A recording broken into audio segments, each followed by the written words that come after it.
Welcome to the Earn More, Stress Less podcast with me, Caro Sison. This podcast is for self-employed business owners just like you, who really want to grow their business and become successful and profitable, but without all the stress and hassle. I want to share my 30 years of business experience to show you how simple it can be to earn more money and how you can get organised without needing a business degree or any other qualifications. I'll be talking about the easy steps that you can put in place right now to start earning more money today and to help you get the business that you deserve and dream of. Without further ado, let's get started. This week's podcast is sponsored by Pocket PA, helping self-employed business owners to get organised, understand their finances and do their accounts all in one place using a powerful online tool. If you're serious about making a profit and having a successful business, then using a simple digital web app like Pocket PA is the best way to grow and scale your business. Visit pocketpa.com for more details and start managing your money like a pro today.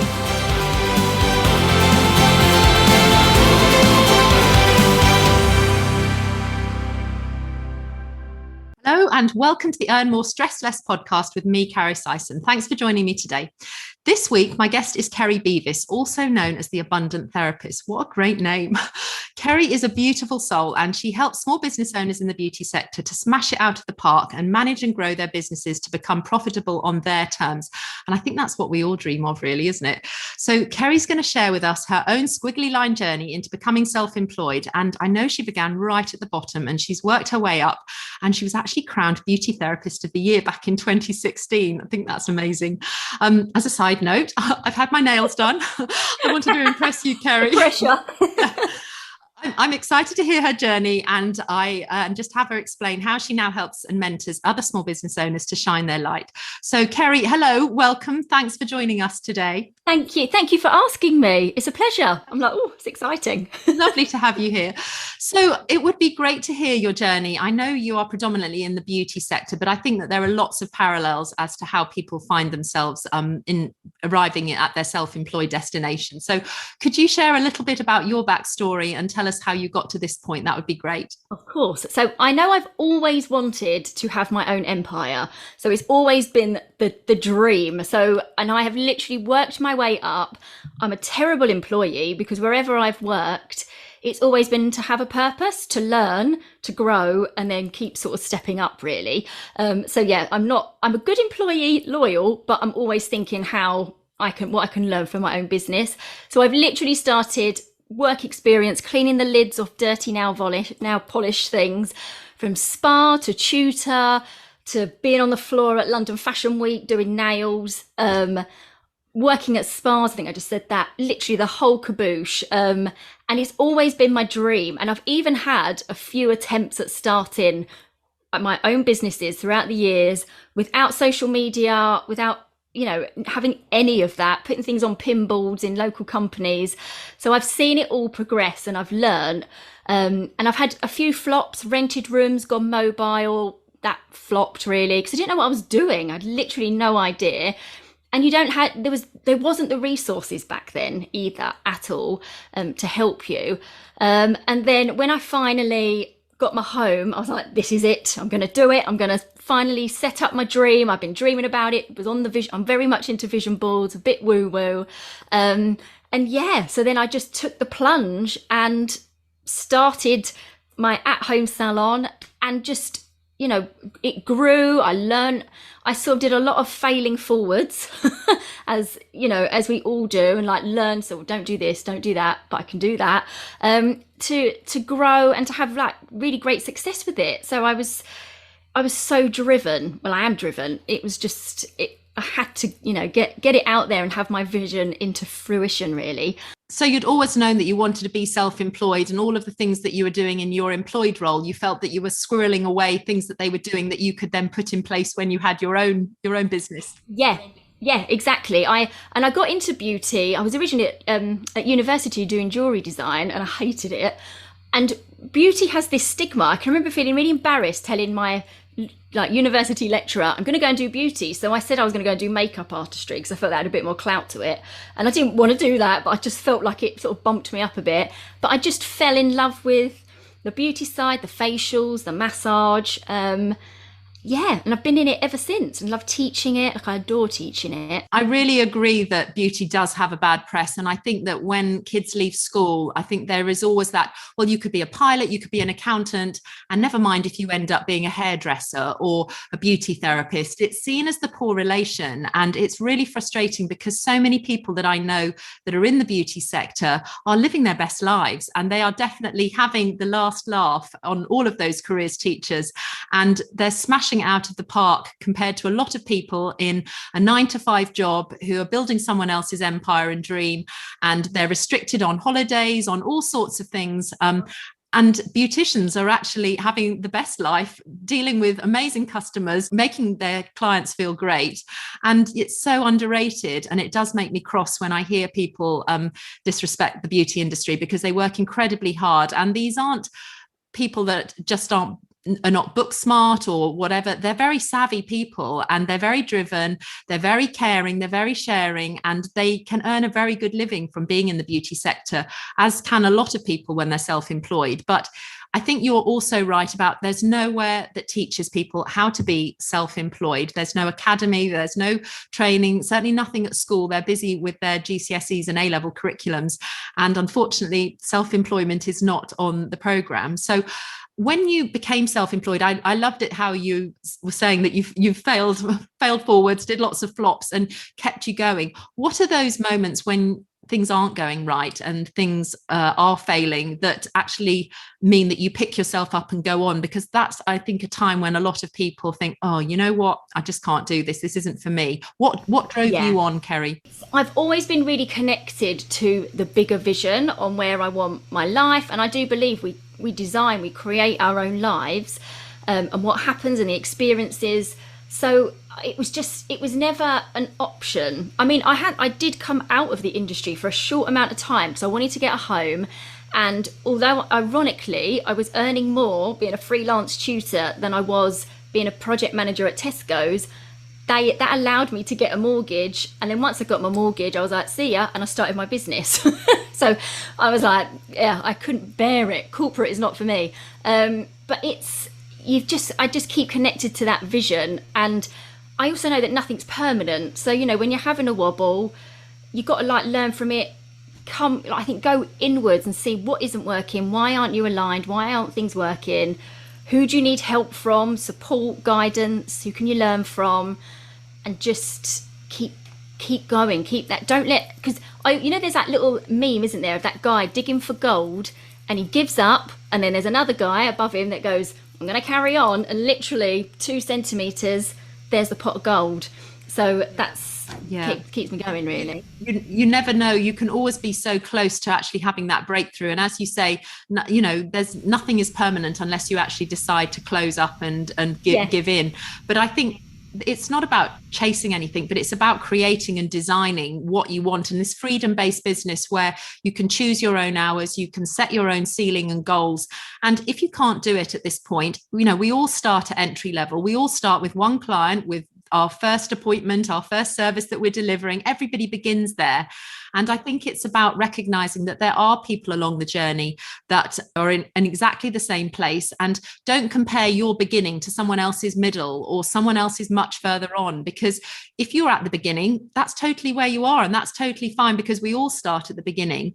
And thankfully, there are a lot more people around like yourselves that we can tap into and connect with and find as mentors, and also communities. I want to talk a little bit about the community that you've grown, because those sorts of supportive environments, when you work by yourself for yourself and you are that single entity, it can be very isolating and lonely. And that can often be something which makes people think, you know what, this just isn't for me. It's just too insular, and I'm not getting that chat at the water cooler or the photocopier and the chit chat in the staff room or somewhere like that. And so you do have to be a certain type of person, but I think you reap what you sow. And if you decide that you're going to nurture yourself with either a coach or a mentor, or get into a community and get that hand holding at those early stages, or dip into it whenever it is you need it, or you want to have a growth phase, do you think that's the sort of approach that would serve a lot more people people to be able to stick at it? Yeah, definitely. And I do find in the beauty industry, I see when people are starting to struggle with their business,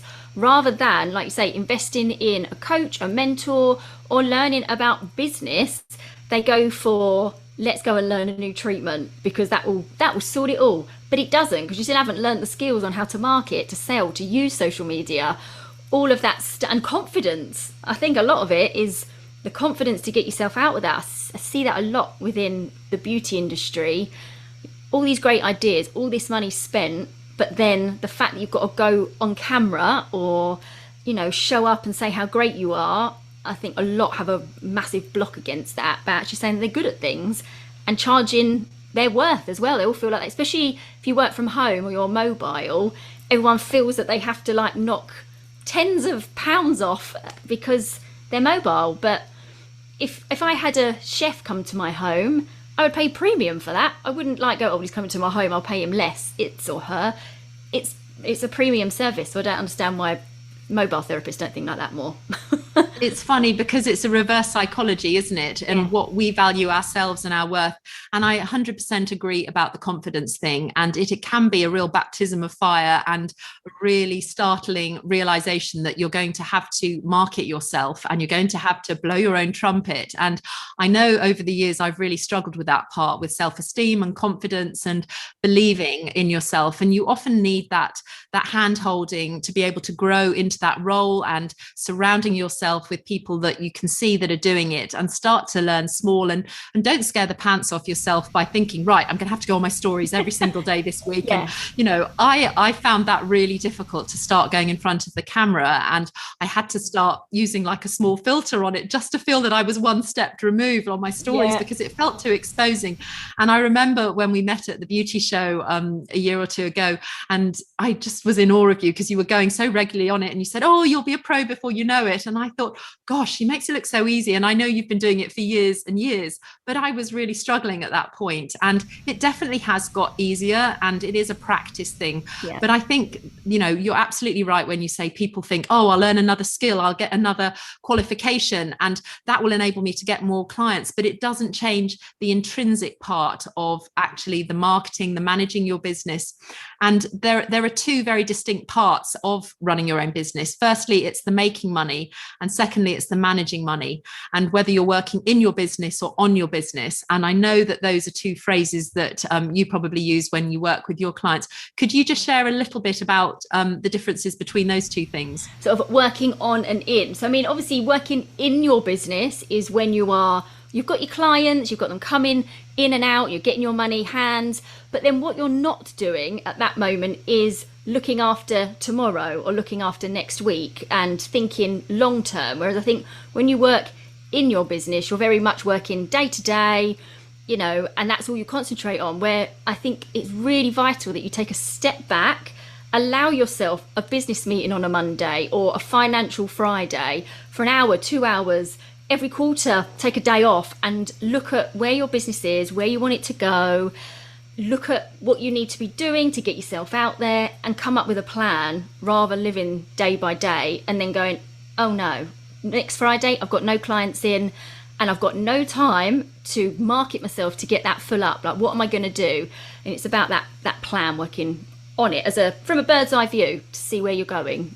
Really. I think doing it like that means that you're not then having a reactionary version in business, because I think reactionary sort of responses aren't very well thought through, and they're not very measured, and it can cause this very high up and down roller coaster feeling, and then it feels like you're a little bit out of control.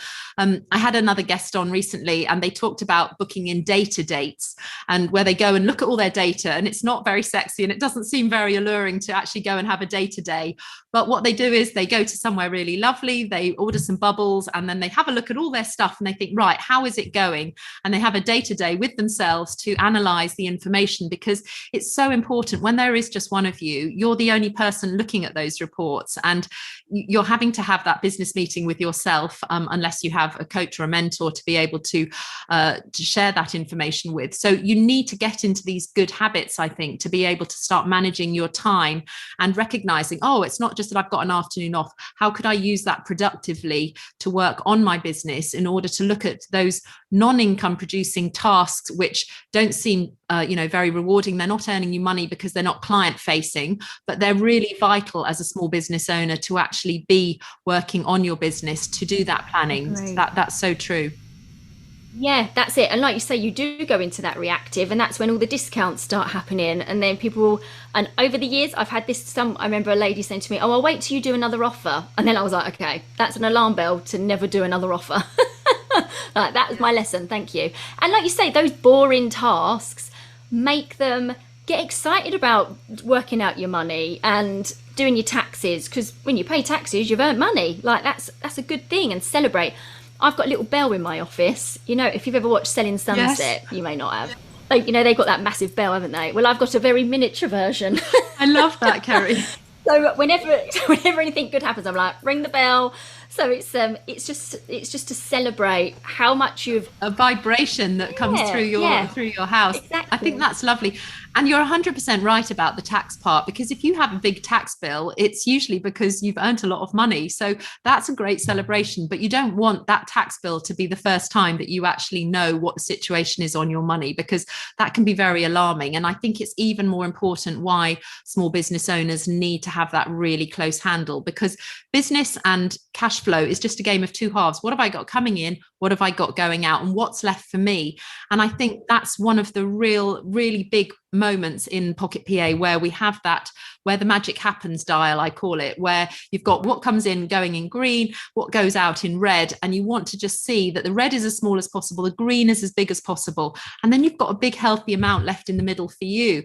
And you need to keep on top of that on a sort of daily, if not daily, definitely weekly, because exactly. Yeah. And setting yourself targets, and not to sell not unethically, when people don't, I can't think of the word, my brain's gone dead, unintentionally, not just sell things for the sake of it, but setting yourself targets, looking how far you off, and then looking at your diary. So who can I upgrade, and make it a game, make it fun, like try to exceed, stop putting the pressure on yourself, and think about what you can do with that money, that profit, once you get it. What's all the great things you can do with it, rather than stress yourself out too much. Yeah, and the magic is in the mundane, and it's about those supportive small baby steps, those routine habits that you just need to relearn and get yourself into. And I think doing targets is a great way, because it's kind of making sort of a bit of gamification. You're experimenting, you're seeing what can you reach this week without having to do a hard sell, because I know a lot of therapists and self-employed people do find that selling uncomfortable. And I had a conversation recently with my hairdresser, and she said, oh, I just hate selling. It just feels icky. And so we chatted through, and I said, well, you've got amazing products. What about thinking that you're like the hair doctor, and that you're not telling me something that I might need for my hair? And she said, oh, well, I would tell you if you asked me. And I said, yeah, but if you saw that my hair was a little bit naff or dry, or you had something that you knew could make it better, I would want you as my hair doctor to tell me and share that with me. And so that's kind of like reframing the idea of selling, because again, I'm not great at blowing my own trumpet, and I find that whole sales thing a bit icky, and I get sweaty palms. But it's about thinking, you know what, I've got some amazing things that would be really valuable and useful for my clients. I think it's my duty to tell them. And so you have that interactive, one-on-one time with your clients, particularly in the beauty industry, and they're coming to see you. They value you, they trust you, and you're in a great position not to rip off Britain and start selling them things they don't need, but you're best placed to be able to share those products and give them the option. You're not doing a hard sell. You're just saying, I've got something amazing this week. I wondered if you wanted to have a look at it, because I know it could really make a difference because of X, Y, and Z. This is it. And it is, I think when you use the word sales, it feels icky, and you want to sell with integrity. That was the word I was thinking about. And I think selling is a service. It's a disservice not to tell people how you could fully help them at home. Like if they're coming to you for a massage or for a facial, and then you let them toddle off using Dove body wash on their face, it's terrible. Like, you're not doing your job properly. Like, you need to be educating them. It's up to whether they buy it or not. It's just a total disservice. And I think what we need to be doing is thinking about how we serve them, and instead our ego regards selling makes it about us and how we feel. And that's not what it's about. It's how you can serve your clients, and taking you and your assumptions out of the equation, really. Easier said than done, takes practice. That's a really great way to think about it. I think someone once said to me, if you had this cure to this really awful disease and you were just keeping it to yourself, thinking, oh, I don't want to bother anyone because, it's just, they would want you to tell them. They would want you to share that information. Exactly. And then it's up to them if they want to take that tablet or whatever. And 9 times out of 10, they would be like, oh my God, why didn't you mention it sooner? And it's like, oh, sorry, I didn't want to bother you. It just felt a bit icky. Exactly. And it's the fear of rejection, I think, isn't it? And I think that's what the problem is. It's that fear of someone saying no, but it's just trying to let it, onto the next. I think it's also because there's a transaction of money. And so that upselling idea sometimes feels uncomfortable for people because we're doing caring, sharing, beautiful things to make them feel wonderful. And then you have to transfer into business mode and say, would you like to buy this? And that has got some incongruency. Yeah, it does. And I think we're very much in that kind of like masculine, trying to rip people off. And it's not. It's like money is an exchange. You're doing something and they're giving you something in return. It's otherwise it would be a hobby or you'd be running a charity. Yeah, of which you are doing neither. Yes. No, exactly. It's perfectly legitimate to be making a business income that can serve you and look after you and your family. That's why you're doing this. This is your living. So it's very important that you're switched on to be business minded and commercially thinking about those sorts of things. And upsells to products and things are a great way to supplement your income. You don't need to be, matching your income from your service, but being able to sell a certain percentage of products based on how much you sell of your services is a great way to add an extra income stream. And it doesn't cost you any of your time. It's just a really great way to make a little bit more on your income. Exactly. Yeah, agreed. And it is that whole money mindset. Like I said to someone the other day, like Waitrose or Asda, we all have to have food to survive, but they don't think, oh, we'll give it all free, otherwise the human race will die. They make money off of it. So and they've got zero guilt because I've worked in a supermarket head office. Trust me. It's all about the bottom line and the profit. Yeah, but I think exactly. Small business owners feel anxious or dirty word margin and profit. And it's something that we need to talk more about and to, take that masculinity out of making money seeming greedy. It's not that at all. You're making a living and you deserve it and you're worth it. And you shouldn't be hiding behind lower prices because you feel anxious about that. I wanted to just revisit the mobile part because I know you said you work from home and then at some point were mobile. What do you think the main differences are? Obviously, you need to have a fixed premises to have that luxury to be able to work from home or to rent an office. But what are the upsides or the downsides to being mobile or not?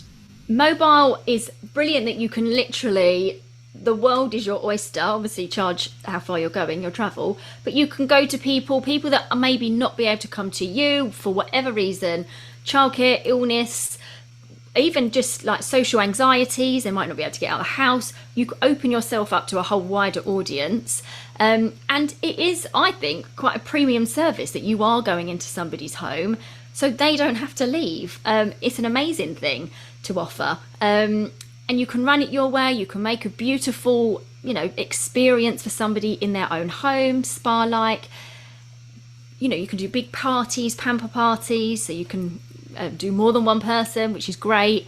I think the downside, or the cons if you like, was that you obviously have to lug all your stuff around, so that's one thing you have to do. And also setting your boundaries, so you need to make sure you've got a real policies and procedures in place so you don't turn up at someone's house and they go, oh, I don't want you today, or they've gone out, or they're not there. That's one thing that I think really needs to be implemented if you are mobile, is having those strict policies or booking deposits so you don't have that error that you're then sitting around twiddling your thumbs for 2 hours, because then your next one, you've got that gap and you're nowhere near home. So that's sort of the main thing, really. I think it's really good to have very clear terms and conditions, because in there you can have everything about your policies and procedures and your cancellation policies and what happens if they're a no-show or they're not there when you get there, because your time is really precious. And I think sometimes when people start out, they begin mobile. My daughter began mobile. She didn't have a home place and she couldn't afford a premises. So she did go to people's homes and she had a parameter of how far she would travel and stuff. But there was there's nothing more frustrating than getting to someone's home and then just sort of saying, oh, I forgot you were coming. And when we brought in the SMS and email reminder service in Pocket PA, that was such a game changer for her, because her clients would then expect her, they would be able to contact her in enough time if there was an issue on the timing and that sort of thing. And she said, I suddenly moved into feeling so much more professional because I was giving them advance warning and reminders that I was coming. And so if they actually weren't there, there was a clear audit trail of all the messages that you had sent to remind the client that you were coming, and you felt much more justifiable to sort of say, well, that was my time there, that needs to be paid for. And it is important that you have those things in place. How big a factor do you think fear is for people when they get started in their business and not trying new things or not doing things? Do you think there's a lot of fear-based decision making for people when they get started? Oh, major. Yes, major fear. I think we all do suffer it. What if people don't buy from me? What if I'm no good? What if I get a bad review? If I get a dodgy client? The safety aspect of going out and about to people's homes, and just having to blow your own trumpet, and it's all on you. This is your idea, your creation. And then if someone sort of says, well, you're too expensive, or you're this, it's down on you, or you get a difficult client.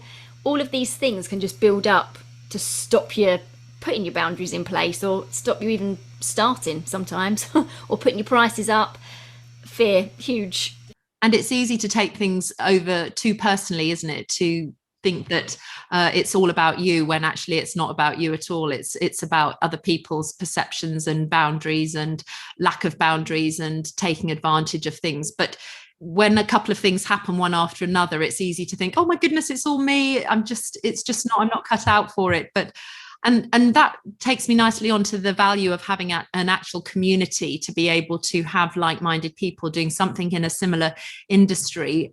I know that you offer a community for your group of people. What goes on in the communities that really helps? Yes, so I have a free Facebook group where I go on. I mean, obviously it's summer holidays at the minute, so I'm not taking a step back for family things, but do like regular Q&As, masterclasses, workshops, because you are alone and you feel like sometimes you are the only one feeling a certain way or going through things. And to know that actually, you're struggling and someone else says, oh, me too, you instantly feel like relief, like the weight has been lifted, that you're not alone. And if someone can give you, well, why don't you try this and try that? It keeps you motivated. And when motivation doesn't last, as we know, you've got to have the discipline. If only it lasted. And it just helps you to keep accountable. And then I do have my paid for membership, where we do accountability and hold people accountable and get plans together. So you are working on your business in a group, rather than going, I don't even know how to work on my business. I don't know what to do. What is a social media plan? What is profit and net and gross? Got no idea. I think that's really important. And like you said, that hashtag me too, in a good way. I know we've had hashtag me too for lots of other reasons in the last few years, but hashtag me too, feeling like that, feeling like you belong, that you're part of a community, that there are other people experiencing it. And I know that sort of embryo nurtures really great relationships outside of communities as well. And people don't have to be living in the same village or town or city to be able to connect with people these days. The internet has made things so much more accessible for people to feel supported on their journey and stuff.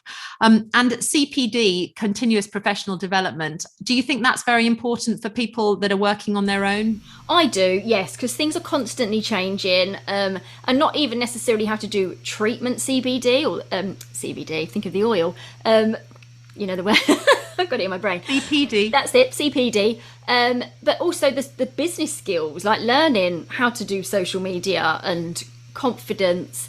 You need to be continuously growing. I don't think you can just stay dormant and not continue to learn, because it won't do you any favours, because people will bypass you because they're learning this stuff. It is vital. And plus, for the therapy industry, you have to, insurance wise, a lot of them do require you to do to get certain points as well. And they're also tax deductible expenses, because they're for your business. You're learning these things to support and make sure that you're giving first class services, treatments, that these are all costs that you can put against your profit. So they're business expenses. They're not things that you've got to find outside of your profit. So training is a really important aspect. Perfect. Kerry, it's been really lovely chatting with you. Thank you. I always love our conversations. If people would like to find out more and connect with you, where's the best place for them to go?